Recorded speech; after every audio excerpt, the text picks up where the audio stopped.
Chapter 24. Destroyed for Lack of Knowledge. God's favor toward Israel had always been conditional on their obedience. At the foot of Sinai, they had entered into a covenant relationship with him as his peculiar treasure above all people.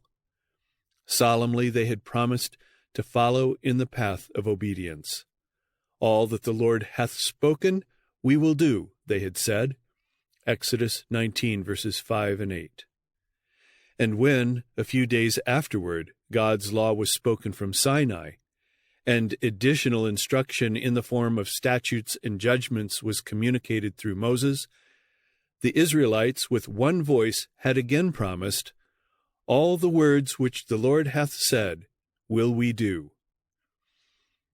At the ratification of the covenant, the people had once more united in declaring, "All that the Lord hath said will we do and be obedient." Exodus 24, verses 3 and 7.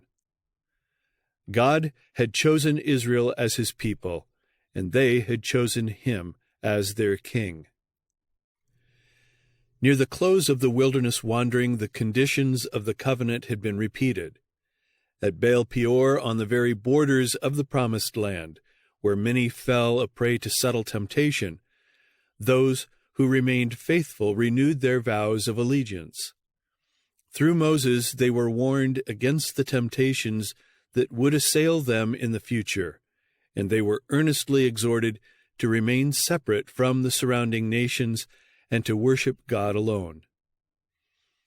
"Now, therefore, hearken," Moses had instructed Israel, "unto the statutes and unto the judgments which I teach you, for to do them, that ye may live, and go in and possess the land which the Lord God of your fathers giveth you.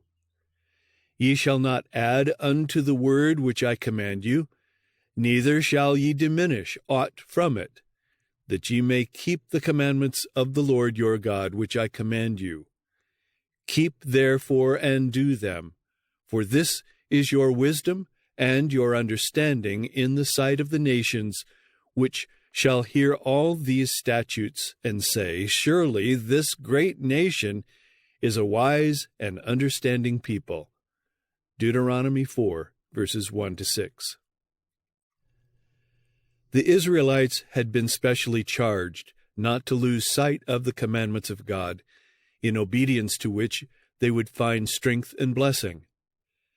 "Take heed to thyself, and keep thy soul diligently," had been the word of the Lord to them through Moses, "lest thou forget the things which thine eyes have seen, and lest they depart from thy heart all the days of thy life. But teach them thy sons and thy sons' sons." Verse 9. The awe-inspiring scenes connected with the giving of the law at Sinai were never to be forgotten. Plain and decided were the warnings that had been given Israel against the idolatrous customs prevailing among the neighboring nations. "Take ye good heed unto yourselves," was the counsel given, "lest ye corrupt yourselves, and make you a graven image, the similitude of any figure.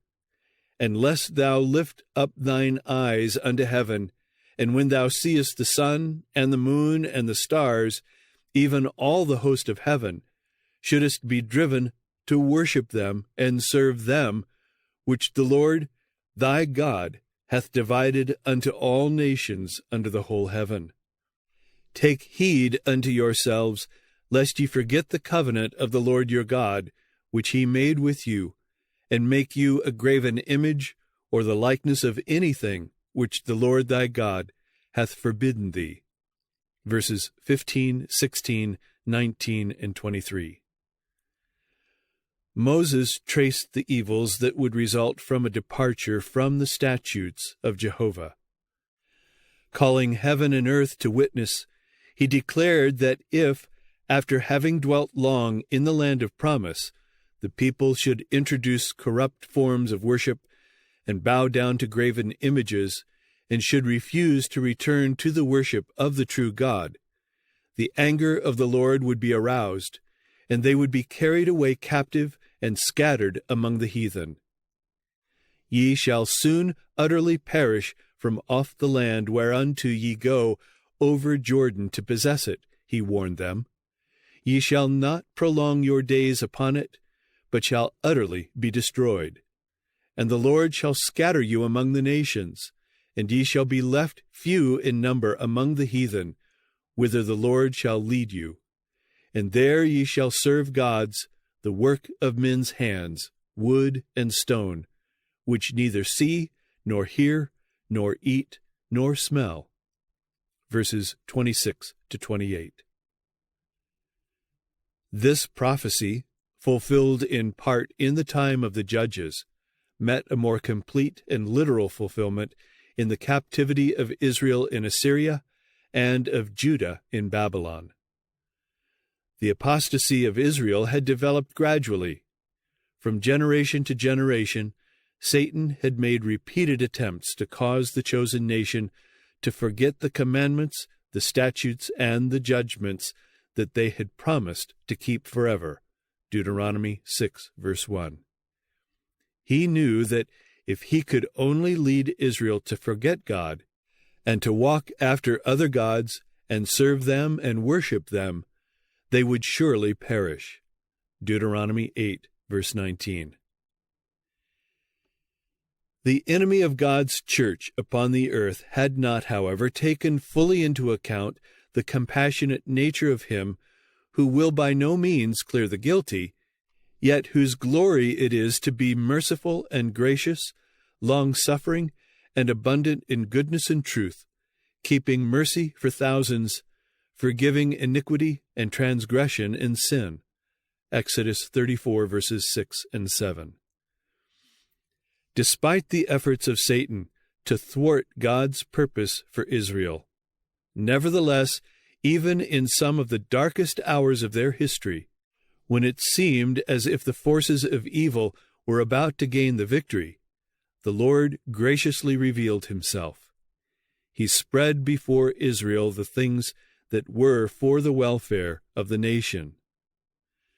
I have written to him the great things of my law, he declared through Hosea, but they were counted as a strange thing.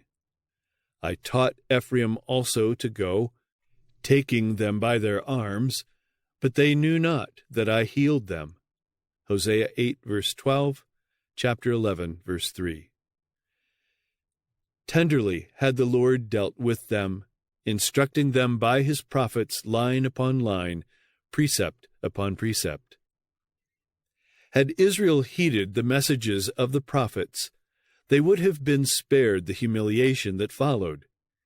It was because they had persisted in turning aside from his law that God was compelled to let them go into captivity.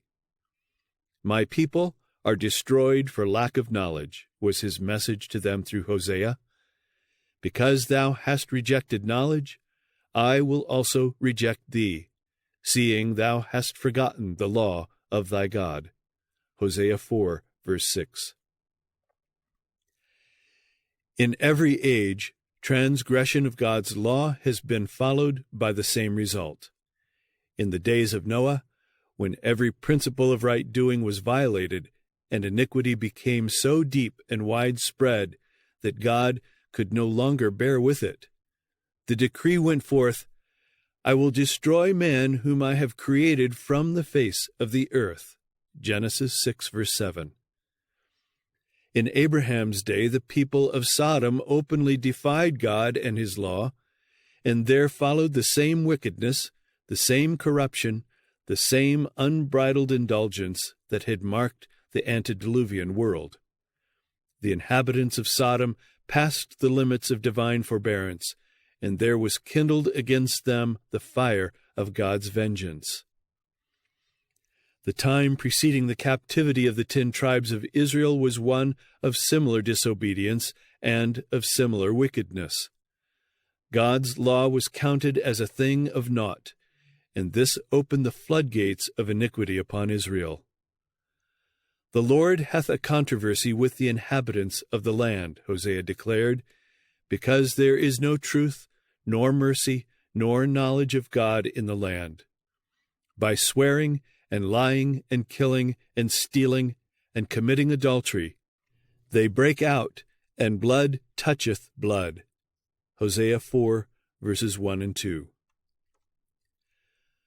The prophecies of judgment delivered by Amos and Hosea were accompanied by predictions of future glory. To the 10 tribes, long rebellious and impenitent, was given no promise of complete restoration to their former power in Palestine. Until the end of time they were to be wanderers among the nations. But through Hosea was given a prophecy that set before them the privilege of having a part in the final restoration that is to be made to the people of God at the close of earth's history, when Christ shall appear as King of kings and Lord of lords. Many days, the prophet declared, the 10 tribes were to abide without a king, and without a prince, and without a sacrifice, and without an image, and without an ephod, and without teraphim. Afterward, the prophet continued, shall the children of Israel return, and seek the Lord their God, and David their king, and shall fear the Lord and his goodness in the latter days. Hosea 3, verses 4 and 5. In symbolic language, Hosea set before the 10 tribes God's plan of restoring to every penitent soul who would unite with his church on earth the blessings granted Israel in the days of their loyalty to him in the Promised Land. Referring to Israel as one to whom he longed to show mercy, the Lord declared, I will allure her, and bring her into the wilderness, and speak comfortably unto her, and I will give her her vineyards from thence, and the valley of Achor for a door of hope. And she shall sing there, as in the days of her youth, and as in the day when she came up out of the land of Egypt. And it shall be at that day, saith the Lord, that thou shalt call me Ishai. In the margin it says my husband. And shalt call me no more Baal-I. In the margin it says my Lord. For I will take away the names of Balaam out of her mouth, and they shall no more be remembered by their name. Hosea 2, verses 14 to 17. In the last days of this earth's history, God's covenant with his commandment-keeping people is to be renewed. In that day will I make a covenant for them with the beasts of the field, and with the fowls of heaven, and with the creeping things of the ground. And I will break the bow, and the sword, and the battle out of the earth, and will make them to lie down safely. And I will betroth thee unto me forever. Yea, I will betroth thee unto me in righteousness, and in judgment, and in loving kindness, and in mercies. I will even betroth thee unto me in faithfulness, and thou shalt know the Lord. And it shall come to pass in that day, I will hear, saith the Lord. I will hear the heavens, and they shall hear the earth, and the earth shall hear the corn, and the wine, and the oil, and they shall hear Jezreel. And I will sow her unto me in the earth, and I will have mercy upon her that had not obtained mercy. And I will say to them which were not my people, Thou art my people. And they shall say, Thou art my God. Verses 18 to 23. In that day, the remnant of Israel, and such as are escaped of the house of Jacob, shall stay upon the Lord, the Holy One of Israel, in truth. Isaiah 10, verse 20. From every nation and kindred and tongue and people, there will be some who will gladly respond to the message, Fear God and give glory to him, for the hour of his judgment is come. They will turn from every idol that binds them to earth, and will worship him that made heaven and earth and the sea and the fountains of waters. They will free themselves from every entanglement and will stand before the world as monuments of God's mercy. Obedient to the divine requirements, they will be recognized by angels and by men as those that have kept the commandments of God and the faith of Jesus. Revelation 14, verses 6, 7, and 12.